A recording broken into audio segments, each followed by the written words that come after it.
About 43,000 international travelers fly into New York's John F. Kennedy Airport every day. By passenger volume, it's the U.S.'s largest international airport of entry. And in just Terminal 4 alone, that equates to almost 1,000 bags an hour. And in those suitcases, there's a lot of stuff, some of which isn't allowed into the country, including 120 pounds of food per day. So what happens to all those confiscated items anyway?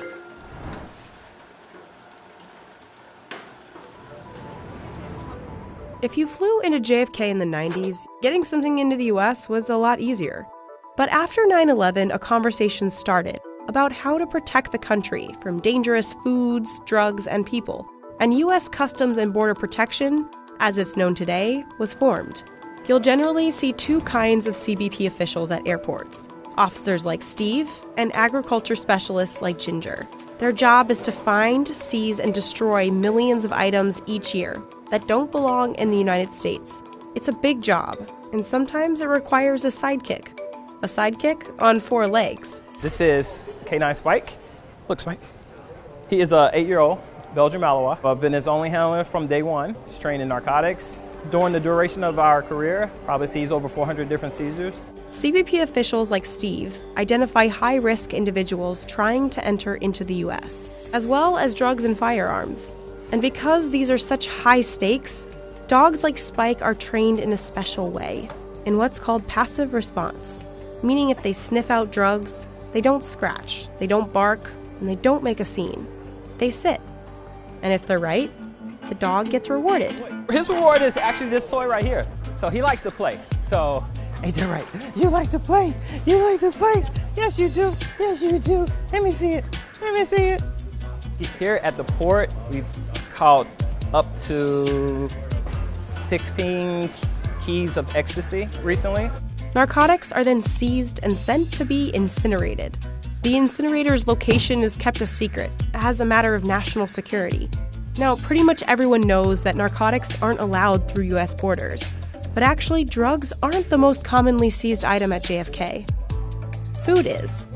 When a regular traveler arrives in the U.S., they're required to declare any food items they're bringing in, or face up to a $1,000 fine for the first offense. These items aren't taken because agents want to eat your yummy Spanish ham or Caribbean mangoes. It's because agents are responsible for protecting American agriculture from any foreign pests or diseases that could affect our livestock or crops.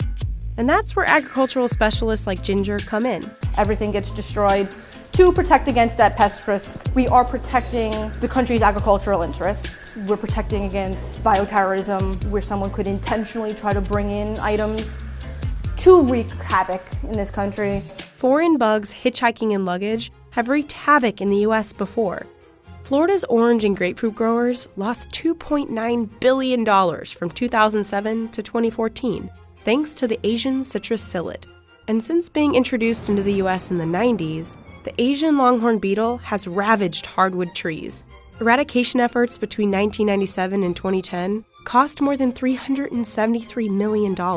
In our country, we go into the grocery store and the food is always there. We don't have to look at it for holes or check if it's got some disease on it. It always looks great. So we get kind of spoiled, and we don't really understand the importance of protecting that. So it's crucial that even a single stowaway orange is found and confiscated.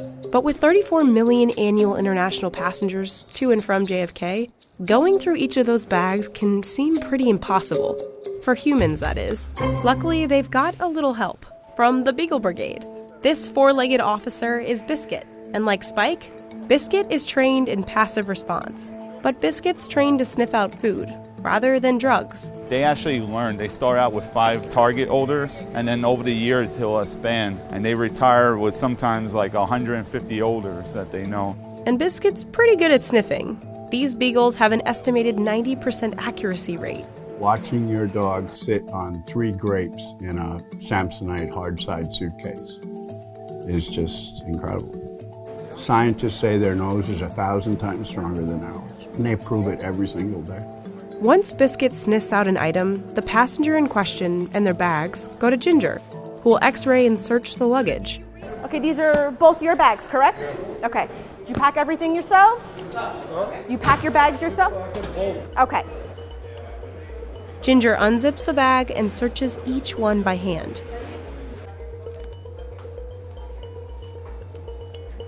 And if she finds something that's not allowed, it's seized and held in temporary bins. This is very common from that region. Once you open it all up, you have grape leaves. These are horse meat sausages. This is another very good example of what we get very frequently, especially in the springtime.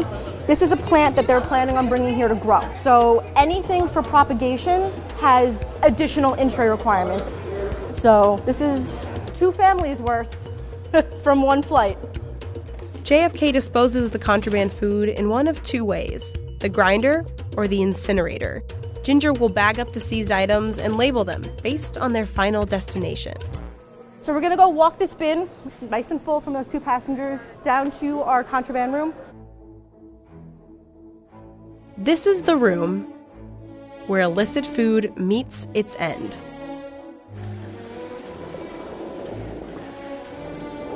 This is our grinding machine. This is what we'll generally use for fruits, vegetables, that kind of commodities. It is called the Muffin Monster. But before Ginger can send a piece of fruit down the Muffin Monster, she cuts it open, squishes it, and inspects it. She's looking for evidence of diseases, insertion points for insects, and exit points for larvae. If she finds a little bug, like this one, she neutralizes the pest risk and sends it to the U.S. Department of Agriculture for further investigation. Now it's back to the Muffin Monster. 120 pounds of food are grinded up each day from arriving international passengers.